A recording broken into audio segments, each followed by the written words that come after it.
day. My name is Chioma Woke. I'm the head of HR for Zynox Technologies Limited.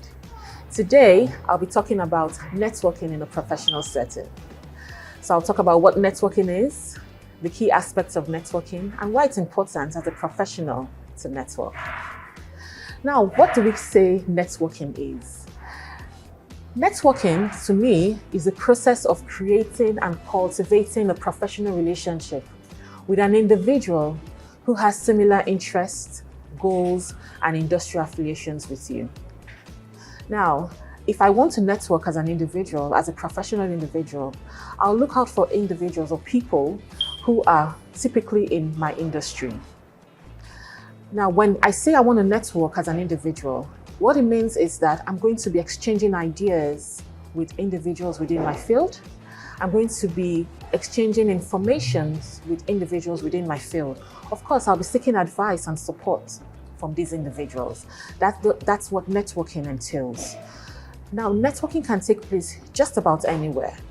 It can take place offline, where you have social media platforms such as LinkedIn, which is a professional platform for networking. It can take place in online forums. You have workshops online where you can network with individuals, especially within your field. Now, aside from offline, networking can also take place offline, such as seminars, corporate seminars, industry events, workshops. These are all one-on-one interactions where you can actually network. You also have informal settings where you can also network, such as weddings, birthday parties, your churches, different churches, especially in this climate. You have different groups, you have different cells, you have different groups within the churches where you can network with individuals. I mean, when you're in a group, for example, you might find someone who is in similar field with you, and you can network with such individuals. Now, we'll talk about the key aspects of networking. What are the things that we consider when we talk about networking, especially as a professional? The first of them all is that you're aiming to build a connection. When you aim to network, you aim to build a connection with individuals by sharing insights and opportunities, especially within your field. Now, aside from that, networking is also mutually beneficial to both parties.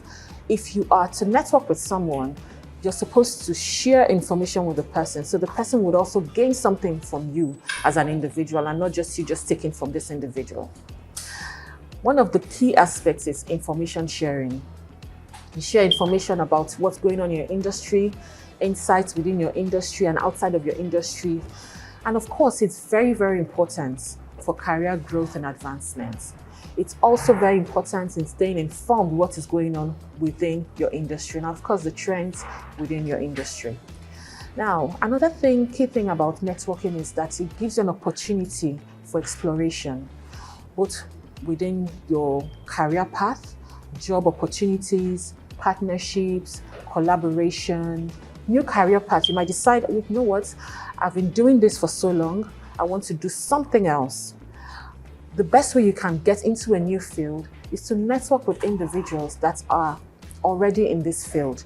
They would guide you on how to establish new career paths. And of course, one thing that we take very seriously in HR is mentorship. It's an opportunity and it's a way for you to get a professional mentor through networking. Now, aside from exploring opportunities, is also very key for your career development. It enables you to have access to resources and advice and support to develop yourself career-wise, and also your personal brand. The way you perceive yourself, the way you treat yourself, both online and offline, is how people will perceive you professionally. So networking is also very important when it comes to building your personal brand. One of the most important tips for effective networking is establishing a very good online presence. We are in a digital age where a lot of things we do is online. We have so many platforms in which you can network. One of them is LinkedIn, which is the professional aspect of social media, where you can get to meet with people and individuals whom you share similar interests with, especially in the professional field. Now, aside from LinkedIn, we also have other informal social media accounts or online accounts where you can network. We have things like Facebook, we have Instagram where we can share pictures, we have TikTok, and so on and so forth. But one thing you have to realize is that whatever persona you put online should be consistent to what you're projecting offline, because that is also very, very important. It shows that you are genuine when it comes to networking. I would like to talk about a few tips to enable you network effectively as an individual, as a professional individual. The first of them all is defining your goal.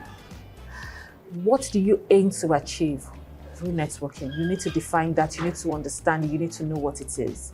This would help you to identify how you should network and with whom to network, which is also very, very important. Identify the individuals you want to network with, the industry you want to network with. You need to define all this for you to effectively network. Another thing is to attend industry events. This will enable you interact with people who are in your industry. Of course, I had talked about what these industry events are. It could be workshops, it could be seminars, it can be retreats. You need to attend them so that you can explore and also get to meet individuals who have similar interests and goals with you within your industry. Now, while you are networking, one thing you have to know is that you should always have an elevator speech ready. What does this elevator speech talk about? It enables you put your best foot forward. You can talk about your skills and talk about yourself and what you aim to achieve as a professional within a space of about a few minutes. And so you have to, if you're going to be a good networker, you have to have an elevator speech ready at all times. Another thing is that you should learn to volunteer. You volunteer to events that are within your industries. It will give you an opportunity to meet individuals who are influential within your industry and they can support your networking. Now, one other thing is that you need to be genuine and authentic. If you're networking, you need to be authentic. You need to be truthful and you need to be genuine, because people can read through if you're not. You need to also learn to listen attentively to people. Active listening is very, very key, because if you're going to be interacting with people, they would also want to derive some value from you. So you need to also listen to them and share insights with them. Now, one very, very important thing, which I always like to talk about, is building your personal brand. You need to develop a brand that reflects your skills, your value, and your expertise within your field. That's the best way for people to know who you are and will want to connect with you. And of course, you also have to be very consistent, especially when you build your personal brand. What you're projecting online should be consistent with what you're projecting offline. Now, networking takes time. It takes time to build a genuine connection with someone. So don't beat yourself up if you're not getting the connection that you require at a particular time. Be patient, be proactive, and take your time, and you get to network with the people that you aim to network with. Thank you very much.